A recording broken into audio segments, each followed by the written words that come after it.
अस्सलाम वालेकुम फ्रेंड्स, मैं साडोस्कोप से मैं मोहम्मद शौकत। उम्मीद है आप सब खैरियत होंगे। तो फ्रेंड्स, आज आपके लिए एक और गाड़ी का रिव्यू लेकर आए। मेहरान गाड़ी है, इसके अंदर हमने एसी इंस्टॉल किया है और माशाल्लाह बहुत ज़बरदस्त रिज़ल्ट है इसके अंदर। और जापानी गाड़ियों का भी एसी फेल, जापानी गाड़ियों से भी बहुत ही ज़बरदस्त इसका रिज़ल्ट, थ्रो बहुत ही आला।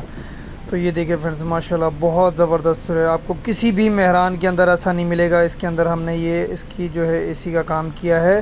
तो फ्रेंड्स, इंशाल्लाह आपको हमारी नेक्स्ट वीक जो है इसकी फुल वीडियो फिटिंग के साथ आपको दिखाएंगे। तो ये देखें माशाल्लाह फ्रेंड्स, इसके चारों तरफ शीशे गीले, ये देखें चारों तरफ। मेहरान के अंदर ऐसा एसी कभी किसी ने नहीं लगाया होगा जो हमने इसके अंदर इंस्टॉल किया है, जो बर्फ़ बना दे इसको, एसी को। बहुत ही ज़बरदस्त इसका ना लोड है, ना आपकी गाड़ी गर्म हो रही है और ना आपका इसमें पिकअप मर रहा है। बहुत ज़बरदस्त इसमें एसी काम कर रहा है।